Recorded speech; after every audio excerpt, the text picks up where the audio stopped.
Good morning students and welcome to online teaching session of Academic World School Bimitra. The other day we discussed about classification of polymers based on mode of polymerization. In that first type we discussed that is addition polymer. By addition polymerization, how it is formed and what are the different types again in that addition polymer, like homopolymer, example polythene, vinyl chloride, and then copolymer, example buna-S, butadiene styrene polymer. Up to that we discussed. Today let us see the second type of polymer under same mode of polymerization reaction. That second type is condensation polymer. So second type is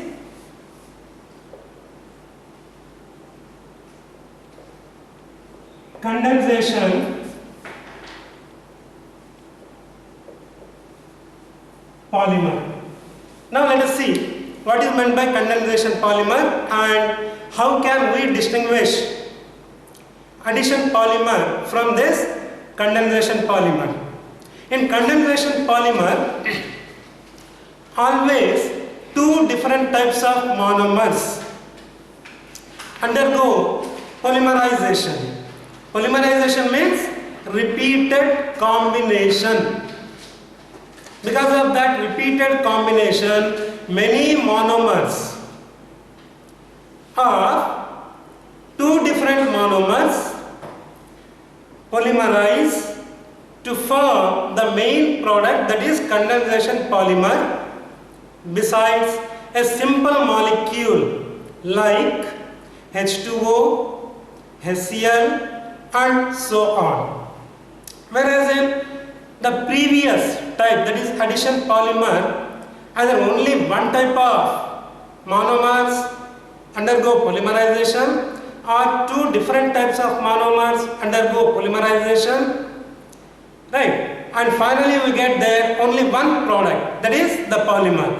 Whereas in this case, that is condensation polymer, we get the main product, that is condensation polymer. Besides that, a small molecule is yielded. Whereas that small molecule is not yielded in addition polymer formation. This is what you need to remember. Now let us see some examples for condensation polymers. Example 1, nylon 66. This is one example. Example 2, terylene. This terylene is also known as the other name of this terylene. And the reason why that name is given to it, you will come to know in the next class. Just I will give the name now.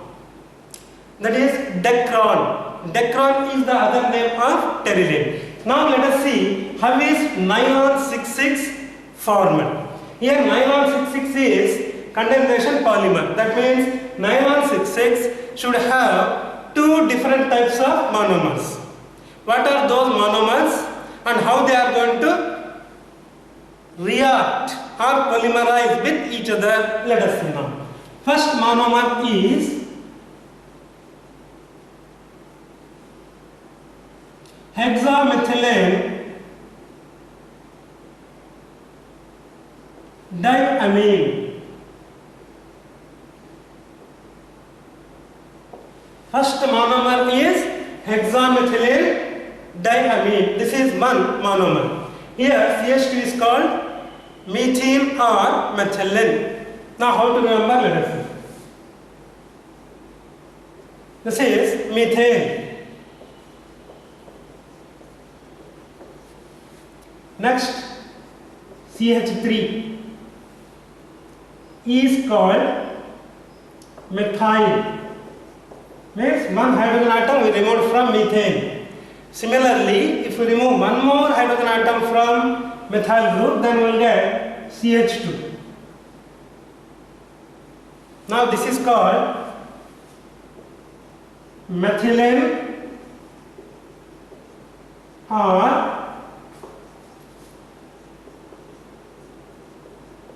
methane. This is what you need to remember. If you remember methane, you can recall methyl and methane. And this methane is there 6 times.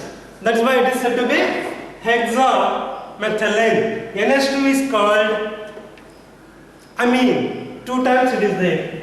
So diamine. This is one type of monomer which is n number of times is going to react with other monomer, and that other monomer is this.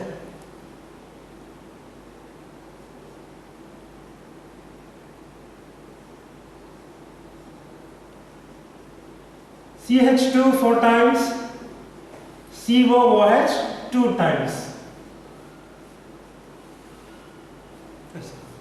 And this is called adipic acid. So first monomer is hexamethylene diamine. Second monomer is adipic acid. Adipic acid. Now these two chemically combine. During combination, from hexamethylene diamine, n number of hydrogen atoms are removed on either sides. At the same time, from adipic acid, on either sides, OH groups are removed. It means n number of hydrogen atoms of hexamethylene will combine with n number of OH groups on either sides. As a result, water molecule, which I told in the concept of condensation polymer, H2O is small molecule, that is removed. Now let us see the main product. So one product or byproduct, simple molecule is water. The other product is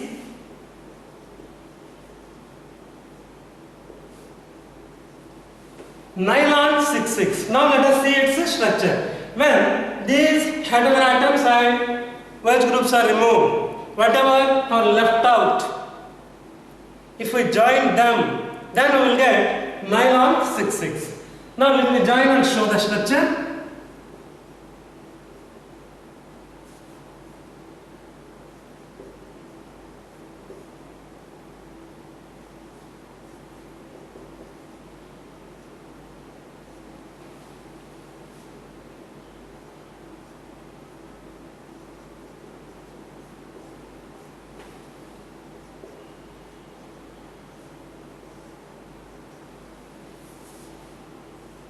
That's all. This is nylon 6,6.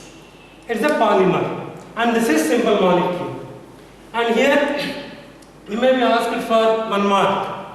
What does 6,6 in nylon 6,6 indicate? First 6 indicate number of carbon atoms present in first monomer, that is hexamethylene diamine, 6 carbon atoms. And second 6 indicate presence of 6 carbon atoms. These are 4 carbon atoms, 5th and 6th.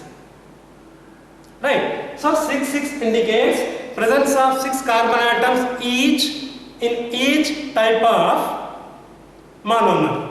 Right? That's about condensation polymer. Here nylon 6,6 is condensation polymer because besides this polymer or macromolecule, we got simple molecule called water.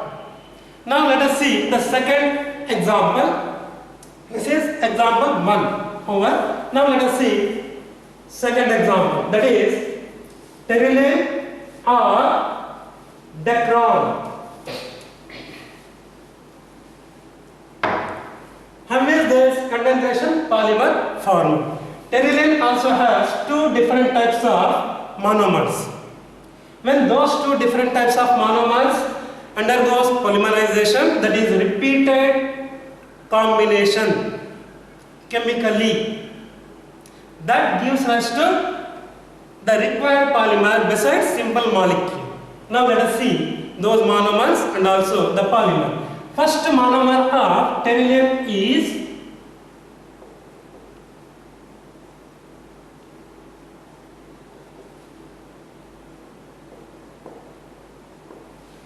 this is ethyl diol or ethylene glycol.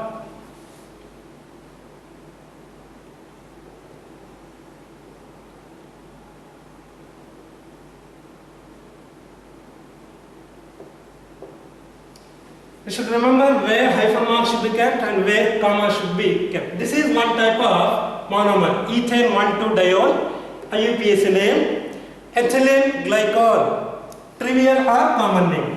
Now let us see the second monomer.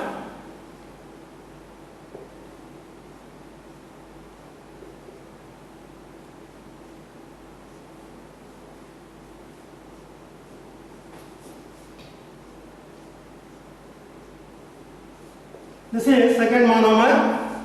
Its name is terephthalic acid.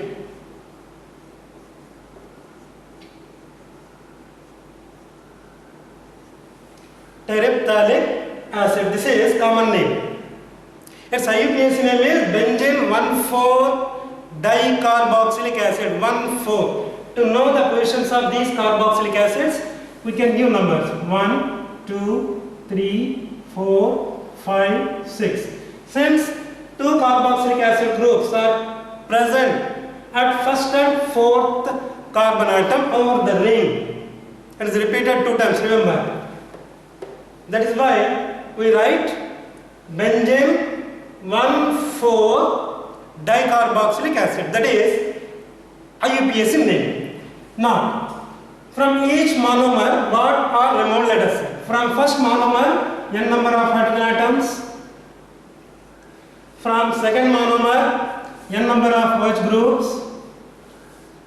are removed. When these H and OH combine chemically, it gives rise to n number of atom molecules. This is byproduct. And the main product is decron or pterylen. Now let us see its structure. So when these hydrogen atoms and OH groups are removed, whatever are left out, if we join them, we will get the required polymer. Now let us see that polymer.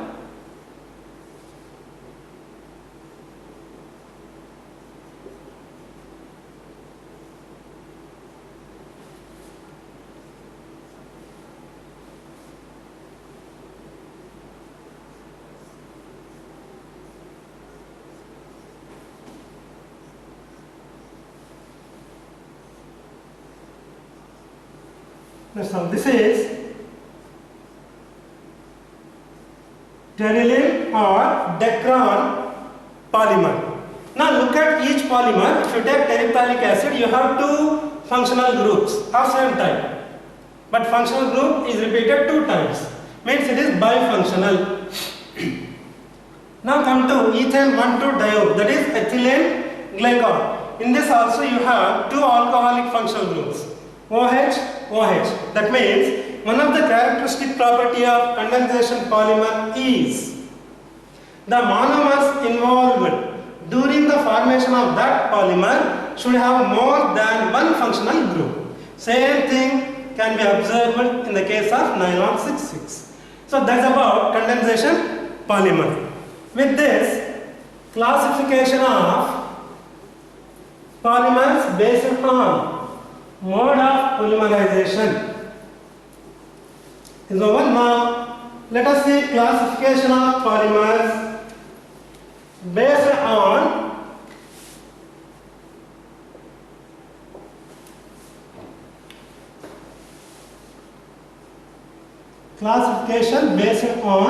structure.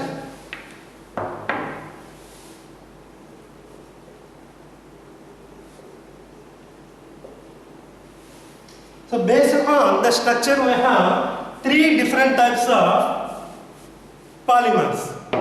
They are, number one, linear polymer. The name itself shows, it is informative. Linear means line-like. In this polymer, entire monomer involved in it repeatedly combines along the line to form the polymer, which is similar to that of a thread. Right, means threaded structure it will have. Best example for this is high density polythene, HDP. It can be abbreviated in this way. High density polymer. That is best example for linear polymer. This HDP is used in making of plastic buckets, mug, and so on. Now let us see structure, how it looks.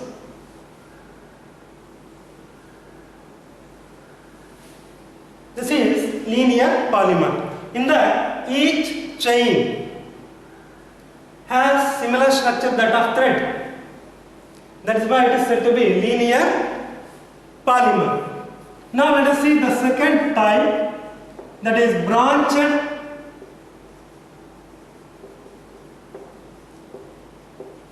polymer. The name itself is informative. In the case of second type of polymer, there are some branches which are joining the thread-like structures of this type of polymer.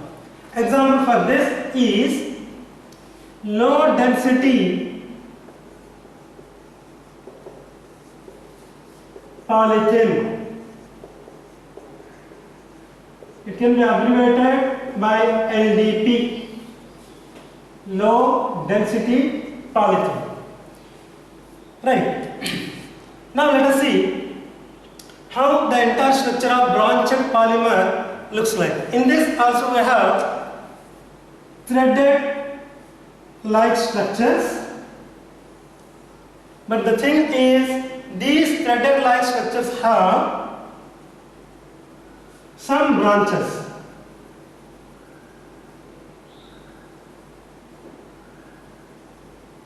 Which are joining the chains or the threads.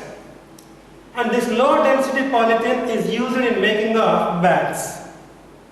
Right. And third type of polymer, let us see. And that is network polymer. Third type of polymer is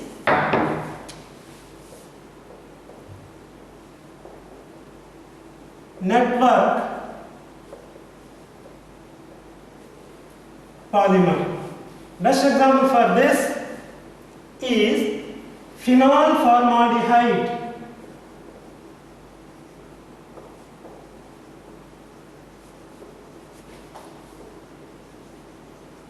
Polymer. This already we discussed its structure also.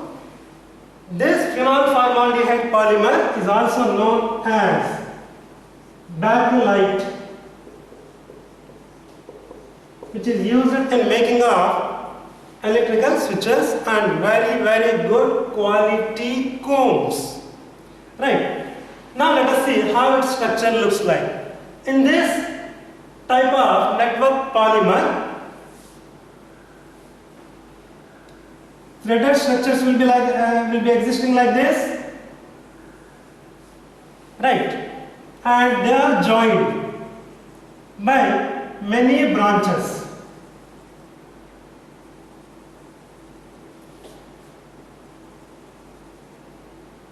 Right? And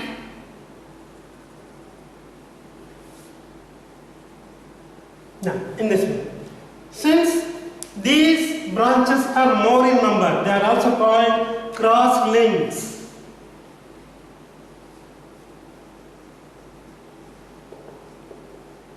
These cross links are very strong.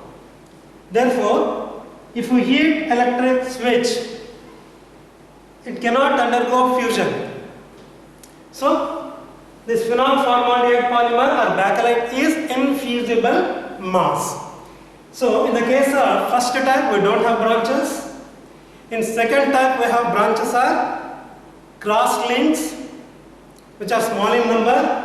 And in third case, we have many cross links or many branches. That's about the classification of polymers based on structure. Now let us see new topic now, that is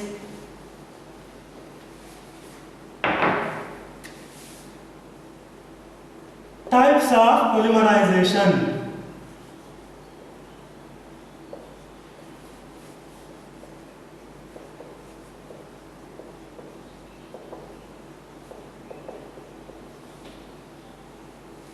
Types of polymerization. Once again, polymerization means repeated combination thereby to give a macromolecule or a polymer. In a simple way, it can be shown like this: n number of micromolecules, they are also called monomers. When they undergo combination, we will get macromolecule or polymer. In most of the topics, this is repeated. When we take specific examples, specific monomers with the formation of specific polymer will come. So here, these monomers are repeatedly combining, means they are subjected to polymerization.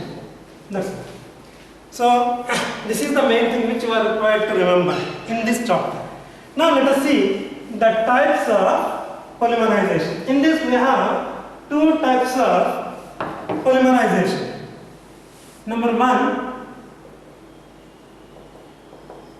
addition polymerization. It is also known as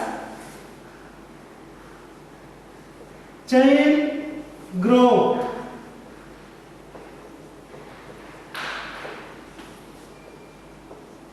Polymerization. Right? And the second type is condensation polymerization. Condensation polymerization, or it is also known as step growth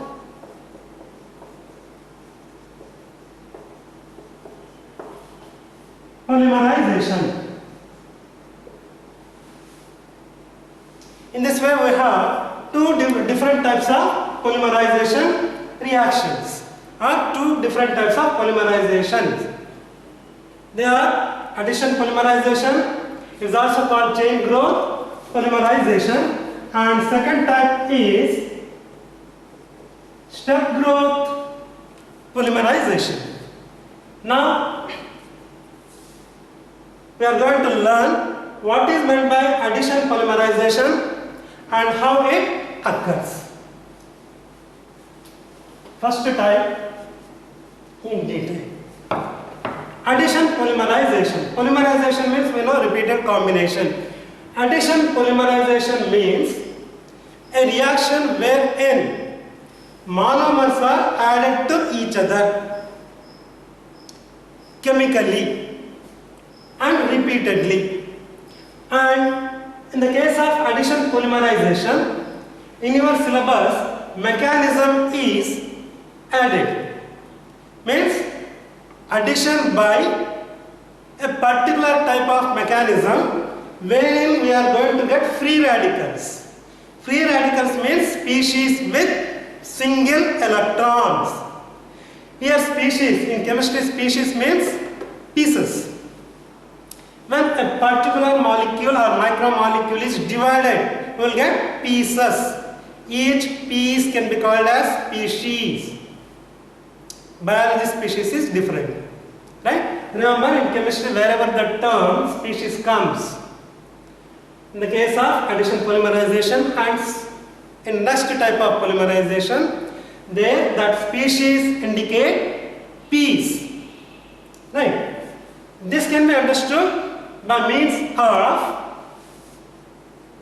free radical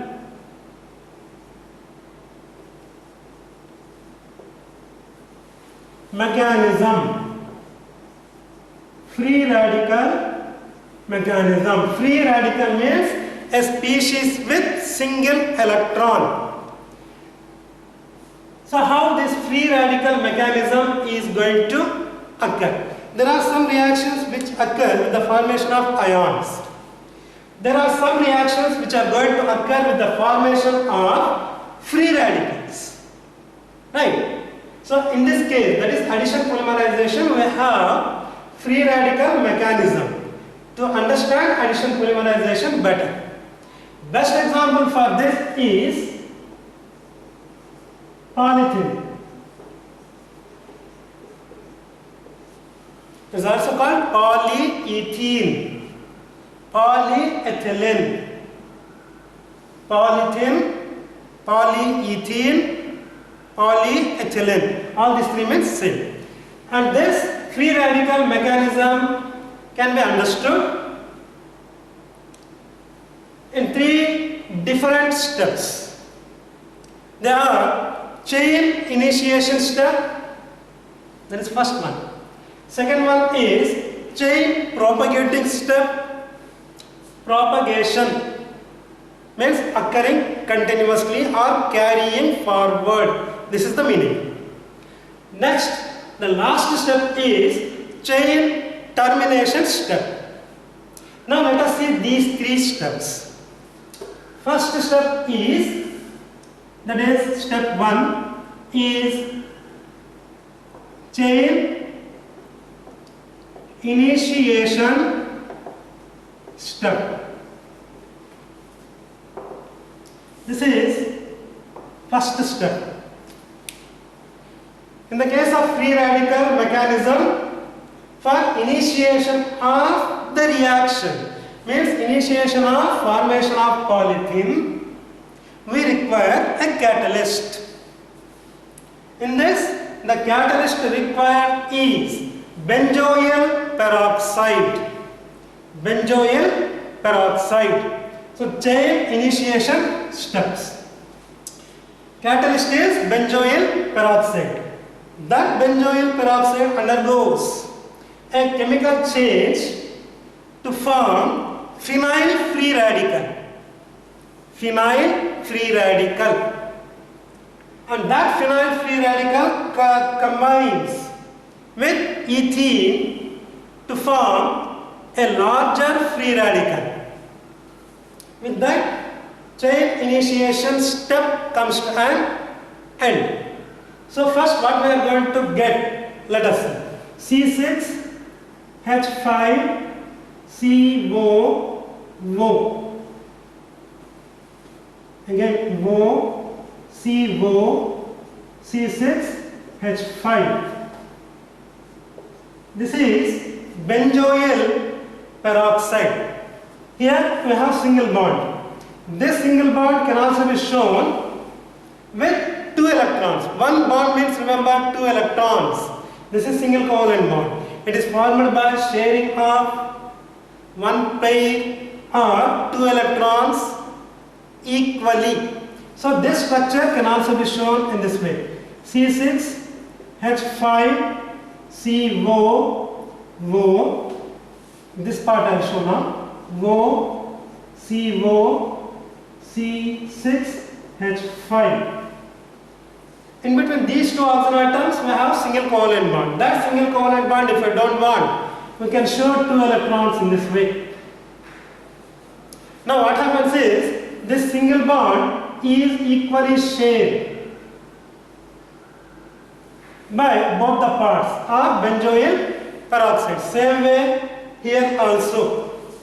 When single bond is equally shared, then each electron will move towards one oxygen atom in this way. For understanding sake, both are shown here. As a result, what we are going to get here is C6H5 CO with one dot. That dot indicates solitary electron. Solitary means single electron. And this will get 2 times. This is called larger free radical. This is called free radical because solitary electron is there over oxygen atom. Right. Next, in the other chain, what happens is this C6H5CO dot. This is larger free radical. This undergoes a change. Means, again here you have one single covalent bond. Means one pair of electron. That is equally shared now. As a result, we will get C6H5 free radical, that is phenyl free radical, plus carbon dioxide. If we take this 2 times, in this way 2 times we need to write. Next, here we got phenyl free radical. This phenyl free radical now, C6H5, this is phenyl free radical.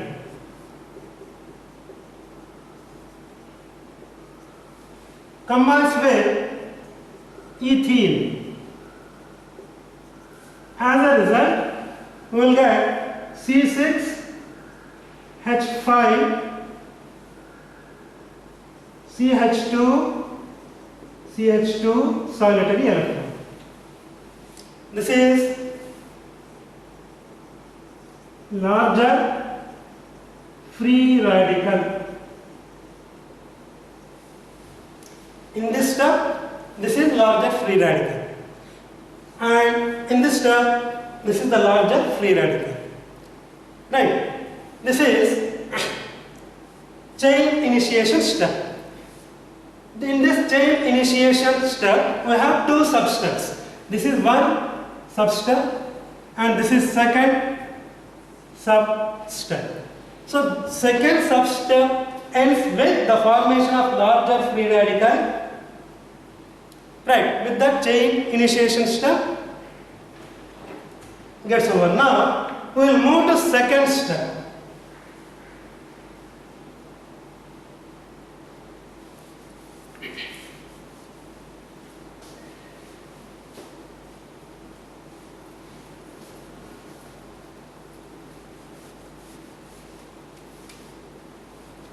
Second step is, that is step 2 or second step, that is chain propagation step. Chain propagation step or chain propagating step. Propagating or propagation means carrying forward. In the case of step 1, we got larger free radical, that is phenyl group with CH2 solitary electron. That larger free radical is going to react with n number of ethene micromolecules. Now let us see that in the form of equation. C6H5 CH2. This is larger free radical. In some books, its name is written as phenyl ethene free radical. In your NCERT book, it is written larger free radical. Now this larger free radical is carried forward from initiation step. That is why it is said to be chain propagating or chain propagation step. Now this larger free radical will combine with n number of ethene macromolecules. As a result, we will get this product C6H5.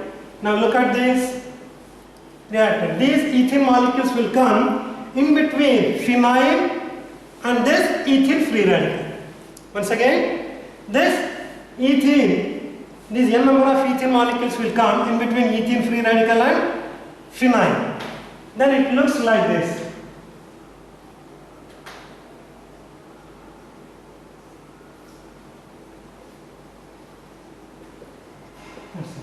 This is called bigger size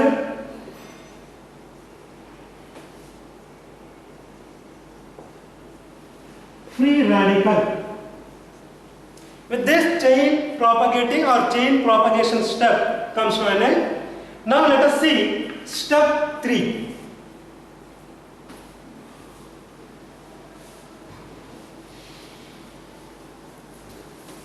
That is chain termination step.